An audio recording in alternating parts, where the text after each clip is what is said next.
Good morning, students. Today we can see the lesson Journey by Train reading, model reading by the teacher. Put your finger under the word, take your book, put your finger under the word and repeat after me. Journey by Train. This extract is taken from the classic adventure novel Around the World in 80 Days by Jules Verne. An Englishman, Mr. Phileas Fogg, along with his French attendant Passepartout, attempts to go round the world in 80 days on a wager of 20,000 rupees, roughly 1.6 million today, set by his friends at the Reform Club. Read this extract where Phileas Fogg travels through some parts of India at a time when the railways were being built in the country. Some places are spelt differently as the book was written over a century ago. The train had started punctually. Among the passengers were a number of officers, government officials and merchants. Passepartout rode in the same carriage with Mr. Fogg, and a third passenger occupied a seat opposite to them. This was Sir Francis Cromarty, one of the friends Mr. Fogg made on the ship Mongolia that brought him to Bombay. An hour after leaving Bombay, the train had passed the bridges and the island of Salsette and had got into the open country. During the night, the train left the mountains behind and passed Nasik, and the next day proceeded over the flat, well-cultivated country of Khandesh with its straggling villages above which rose the towers of temples. This fertile territory is watered by many small rivers and clear streams, mostly tributaries of the Godavari.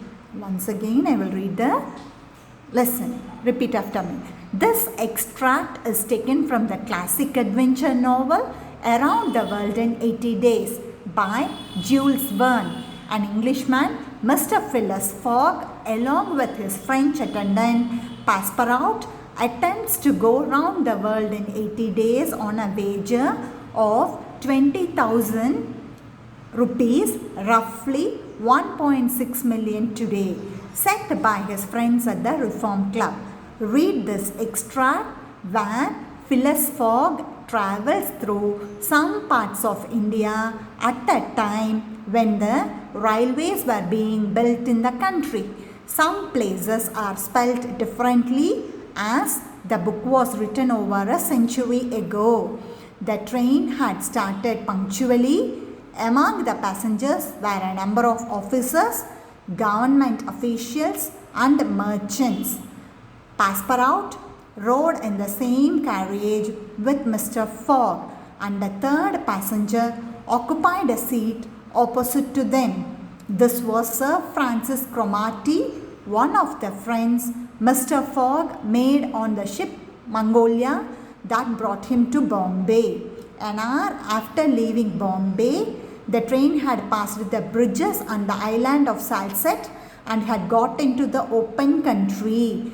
During the night, the train left the mountains behind and passed Nasik, and the next day proceeded over the flat, well-cultivated country of the Khandesh with its straggling villages and above which rose the towers of temples.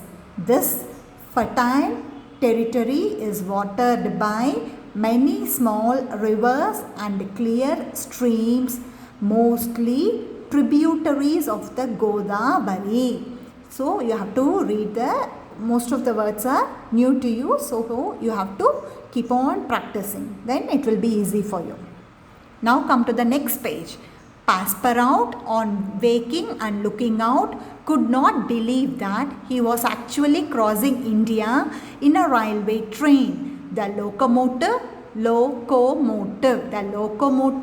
guided by an English engineer and fed with coal, threw out its smoke upon cotton, coffee, nutmeg, clove, and pepper plantations, while the steam curled in spirals around groups of palm trees, in the midst of which were seen attractive bungalows, viharas, sort of abandoned monasteries, and marvelous temples decorated by the rich work of Indian architecture.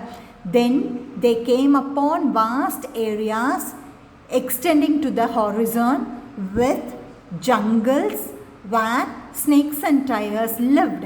These creatures fled at the noise of the train. Then they came to forests where elephants stood gazing with sad eyes at the train as it passed. At 12:30, the train stopped at Berhampur. The travellers made a hasty breakfast and started off for Azargarh. Now they travelled along the banks of the small river Tapti, which empties into the Gulf of Cambrai near Surat. Then, towards evening, the train entered the valleys of Satpur mountains, which separate the Khandesh from Bundelkhand. It was 3 in the morning. Travelling improves memory and reduces the risk of heart diseases. It makes us more intelligent and happier. This has been proved by scientists. Once again I will read. Passepartout, on waking and looking out, could not believe that he was actually crossing India in a railway train. The locomotive, guided by an English engineer and fed with coal, threw out its smoke upon cotton, coffee, nutmeg, clove, and pepper plantations, while the steam curled in spirals around a group of palm trees, in the midst of which were seen attractive bungalows, viharas, sort of abandoned monasteries, and marvelous temples decorated by the rich work of Indian architecture. Then they came upon vast areas extending to the horizon, with jungles where snakes and tigers lived. These creatures fled at the noise of the train. Then they came to forest where elephants stood gazing with sad eyes at the train as it passed. At 12:30, the train stopped at Berhampur. The travellers made a hasty breakfast and started off for Azargarh. Now they travelled along the banks of the small river Tapati, which empties into the Gulf of Cambrai near Surat. Then, towards evening, the train entered the valleys of Satpur mountains, which separate the Khandesh from Bundelkhand.